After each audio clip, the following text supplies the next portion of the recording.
अद्भुत कहानियों में आप सभी का स्वागत है। मेरी छोटी सी एक विनती है कि आप सब मेरे इस चैनल को सब्सक्राइब कीजिए और बेल आइकॉन पे प्रेस कीजिए ताकि मेरे हर एक नए वीडियो का नोटिफिकेशन आपको मिले। और अगर आपको मेरी ये कहानी पसंद आ गई तो एक लाइक ज़रूर कीजिए। आइए शुरू करते हैं आज की कहानी। आज की कहानी है विवाह विच्छेद। वर्षों से साथ रहे आदित्य और नेहा का रिश्ता अब दरकने लगा था। दोनों के बीच प्यार की जगह अब खामोशी ने ले ली। आदित्य का बढ़ता करियर और नेहा का अकेलापन दोनों के बीच दीवार बनते जा रहे थे। किसी को पता नहीं था कि आखिरकार ये रिश्ता कहाँ जा रहा और जहाँ से वो ख़त्म होने वाला था। आदित्य और नेहा की शादी को 10 साल हो चुके थे। शादी के शुरुआत की कुछ साल तो बहुत अच्छे बीते, लेकिन फिर आदित्य की नौकरी और बढ़ते करियर की जगह से दोनों के बीच दूरी बढ़ने लगी। आदित्य का काम देर रात तक चलता और नेहा अकेले घर में रहकर उसकी प्रतीक्षा करती रहती। आदित्य को अपनी पत्नी की परवाह नहीं थी और नेहा इस अकेलेपन में जुड़ने लगी। उसे लगता था कि आदित्य उससे दूर जा रहा है। इस तनाव के चलने उसके बीच रोज़ाना लड़ाइयाँ होने लगी और आखिरकार एक दिन दोनों ने तलाक लेने का फ़ैसला कर लिया। तलाक का फ़ैसला उनके जीवन में एक तूफ़ान की तरह आया। नेहा के लिए ये फ़ैसला आसान नहीं था। वह आदित्य से बहुत प्यार करती थी, लेकिन अब वह समझ चुकी थी कि यह रिश्ता उसके लिए नहीं बना। दोनों ने कोर्ट में तलाक की अर्जी दी और अब उनके बीच सिर्फ कागज़ों का संबंध बचा था। लेकिन नेहा का दिल अभी भी मानने को तैयार नहीं था। उसे ऐसा लगता था कि कुछ तो गलत हो रहा है। आदित्य के बर्ताव में उसे कुछ अजीब लगने लगा था। तलाक की प्रक्रिया के दौरान नेहा ने आदित्य के बारे में कुछ ऐसी बातें जानी जो उसके पहले कभी नहीं सोची थी। उसने देखा कि आदित्य ने कुछ महत्वपूर्ण दस्तावेज छिपाए हुए थे और वह हमेशा अपने फ़ोन को छुपाकर रखता था। नेहा ने आदित्य को फ़ोन की जांच करने की कोशिश की, लेकिन हर बार असफल रही। इस बीच नेहा को कुछ अजीब क्लास आने लगी। एक अनजान महिला उसे धमकी भरे अंदाज में बात कर रही थी और कहती थी कि वह आदित्य से दूर रहे। नेहा ने यह बात अपनी सहेली प्रिया को बताई। प्रिया ने उसे समझाया कि शायद आदित्य की ज़िंदगी में कोई और औरत आ गई है, लेकिन नेहा को अब कुछ और ही शक हो रहा था। नेहा ने आदित्य का पीछा करना शुरू किया और पाया कि वह एक अनजान महिला से मिल रहा था। वह महिला बहुत ही खूबसूरत और रहस्यमय थी। नेहा का दिल बैठा गया। उसने सोचा कि शायद यही वही महिला है जिसने उसके जीवन को बर्बाद कर दिया है। लेकिन नेहा ने हार नहीं मानी। उसने उस महिला का पता लगाने की ठानी। एक दिन जब वह महिला एक कैफ़े में अकेली बैठी थी, नेहा ने उसे उसके पास जाकर उससे बात करने की कोशिश की। महिला ने खुद को साक्षी बताया था।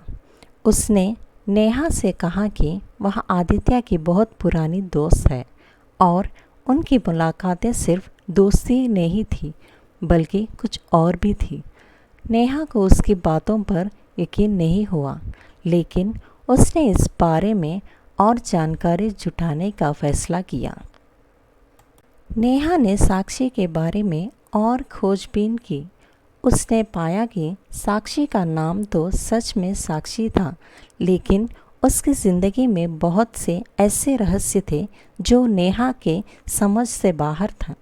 नेहा को पता चला कि साक्षी एक धनी व्यवसायी की पत्नी थी, लेकिन उसके पति की एक दुर्घटना में मौत हो गई थी। दुर्घटना के बारे में कई कहानियाँ थीं, लेकिन सच्चाई कोई नहीं जानता था। नेहा को शक हुआ कि आदित्य का साक्षी के साथ कोई गहरा रिश्ता हो सकता था। नेहा ने साक्षी के बारे में और जानने के लिए एक प्राइवेट डिटेक्टिव हायर किया था। डिटेक्टिव ने साक्षी के बारे में ऐसी जानकारी जुटाई जिससे नेहा के होश उड़ गए थे। डिटेक्टिव ने बहुत खोज की थी और उसने पता लगाया कि साक्षी एक करोड़पति की पत्नी थी। डिटेक्टिव ने बताया कि साक्षी का पति दरअसल एक बड़ी इंश्योरेंस कंपनी का मालिक था और उसकी मौत के बाद साक्षी को करोड़ों रुपए की संपत्ति मिली थी। लेकिन कुछ लोग मानते थे कि यह एक योजना बनाकर हत्या की गई थी, जिससे साक्षी ने ही अंजाम दिया था। नेहा को शक हुआ कि कहीं साक्षी आदित्य के साथ भी वैसा ही कुछ तो नहीं कर रही है। उसने डिटेक्टिव से आदित्य की गतिविधियों पर नज़र रखने को कहा। इस दौरान आदित्य और नेहा के बीच तलाक की प्रक्रिया आगे बढ़ रही थी, लेकिन नेहा अब इस रिश्ते के ख़त्म होने से ज़्यादा साक्षी के रहस्यों को जानने में दिलचस्पी लेने लगी थी। नेहा की खोजबीन आखिरकार रंग लाई। डिटेक्टिव ने पता लगाया कि साक्षी ने आदित्य को अपनी संपत्ति का हिस्सा बनाने का वादा किया था, लेकिन इसके पीछे उसका एक बड़ा मकसद था। साक्षी चाहती थी कि आदित्य उसकी हत्या कर दे ताकि वह खुद को और नेहा को फंसाकर उससे छुटकारा पा सके। लेकिन आदित्य को जैसे ही यहाँ सच्चाई पता चली, उसने साक्षी से दूर रहने का फैसला किया और अपने पुराने जीवन में लौटने की कोशिश की। नेहा को यह बात जानकर बहुत बड़ा झटका लगा। उसने समझा कि साक्षी सिर्फ एक चालबाज महिला थी, जिससे उसके पति को अपने जाल में फंसने की कोशिश की। नेहा ने अब तलाक की प्रक्रिया को आगे नहीं बढ़ाने दी और उसने आदित्य से इस बारे में बात की और दोनों ने एक नई शुरुआत करने का फैसला किया। साक्षी को पुलिस के हवाले कर दिया गया और इसकी सारी चालें बेकार रही। नेहा और आदित्य ने एक बार फिर से अपने रिश्ते को मौका दिया और इस बार उन्होंने एक दूसरे को समय और समझ के साथ संभालने की कोशिश की। कहानी का अंत एक शक्ति संदेश देता है कि प्यार और विश्वास की किसी भी रिश्ते की नींव होती है। नेहा और आदित्य की ये कहानी हमें सिखाती है कि रिश्तों में आने वाली कठिनाई का सामना धैर्य और समझ से करना चाहिए और कभी भी हार नहीं मानना चाहिए। अगली कहानी, दूसरा चेहरा। राघव और निधि की शादी को 5 साल हो चुके थे। उनकी ज़िंदगी बहुत अच्छी चल रही थी। राघव एक सफल बिजनेसमैन था और निधि एक अच्छी गृहिणी। दोनों के बीच प्यार और विश्वास का रिश्ता था। उन्हें देखकर कोई नहीं ये कह सकता था कि उनके जीवन में कोई कमी है। लेकिन जैसे जैसे समय बीतता गया, राघव के व्यवहार में बदलाव आने लगे। वह देर रात घर आने लगा और उसके साथ शराब की बदबू भी आने लगी। पहले तो निधि ने इसे अनदेखा किया, लेकिन धीरे धीरे ये समस्या गंभीर होती जा रही थी। राघव अब ज़्यादा समय शराब के नशे में रहता था और अपने काम से भी दूर हो गया। निधि ने कई बार उसे समझाने की कोशिश की, लेकिन हर बार वो इस बात को कहकर टाल देता था और उसकी परेशानी यही थी, वह इसे खुद ही संभाल लेगा। राघव का यहाँ बदलाव व्यवहार निधि को बहुत परेशान कर रहा था। उसने अपने सबसे अच्छे दोस्त और राघव के बिजनेस पार्टनर विक्रम से बात की। विक्रम ने भी राघव की इस हालत पर चिंता जताई और उससे मदद करने का वादा किया। एक दिन निधि ने देखा कि राघव किसी महिला के साथ फ़ोन पर बात कर रहा है और बहुत खुश नज़र आ रहा है। उसे शक हुआ कि शायद इस महिला का राघव का व्यवहार बदलने का कोई संबंध हो सकता है। उसने राघव को फ़ोन चुपके से चेक किया और पाया कि वो महिला काव्या नाम की थी।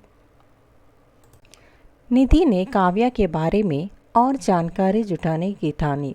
वहाँ धीरे धीरे काव्या के बारे में पता करने के लगी और उसे समझ आया कि काव्या राघव से अक्सर मिलती थी। निधि का शक अब और गहरा हो गया था। निधि ने एक दिन राघव का पीछा किया और देखा कि वहाँ काव्या के साथ एक रेस्टोरेंट में मिला। दोनों बहुत करीब नज़र आ रहे थे, जिससे निधि को बहुत चोट पहुंची। उसने सोचा कि काव्या की राघव को शराब के नशे में डूबे रही और उसे बर्बाद करने लगी। निधि ने विक्रम से मदद मांगी और विक्रम ने वादा किया कि वह काव्या के बारे में पता लगा लेगा। लेकिन जैसे जैसे समय बीतता गया, निधि को शक होने लगा कि विक्रम और काव्या के बीच भी कुछ चल रहा था। एक दिन निधि ने विक्रम को फ़ोन पर काव्या के संदेश देखा, जिससे साफ था कि दोनों के बीच कोई गहरा रिश्ता है। निधि का दिल टूट गया। उसे लगा कि वहाँ दोहरी धोखाधड़ी का शिकार हो रही है। एक और उसका पति और दूसरे और उसका सबसे अच्छा दोस्त। निधि ने हिम्मत नहीं हारी और काव्या का पीछा करना जारी रखा। एक दिन उसने काव्या को एक अज्ञात स्थान पर जाते देखा और उसका पीछा किया। वहाँ उसने देखा कि विक्रम और काव्या एक गुप्त बैठक में है। निधि ने उनकी बातचीत सुनने की कोशिश की, जिसमें उसने पाया कि विक्रम और काव्या ने राघव को शराब की लत लगाकर उसे बर्बाद करने की योजना बनाई थी। उनका मकसद था राघव और निधि की संपत्ति को हासिल करना। निधि को अब सब कुछ समझ आ गया था।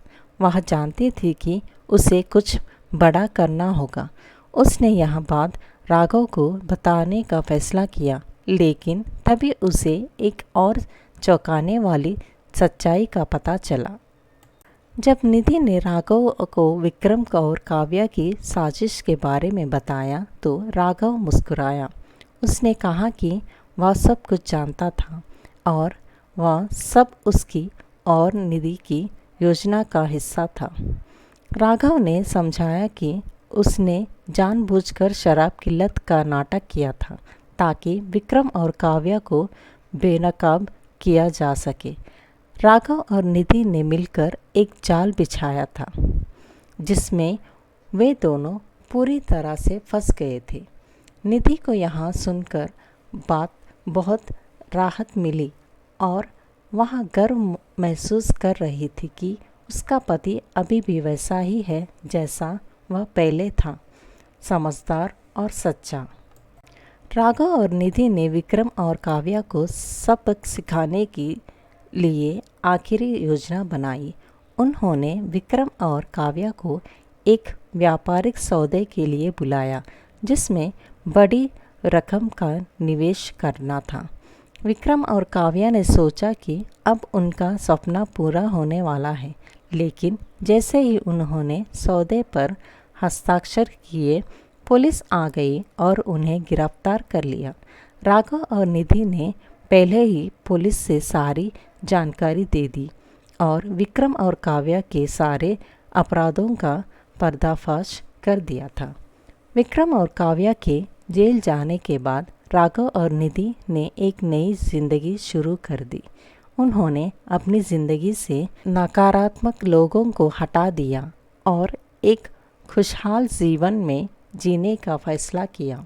अब दोनों एक दूसरे के साथ पहले से भी ज़्यादा मजबूत हो गए थे। उन्होंने समझा कि जीवन में सबसे महत्वपूर्ण चीज़ है प्यार विश्वास और एक दूसरे का साथ देना।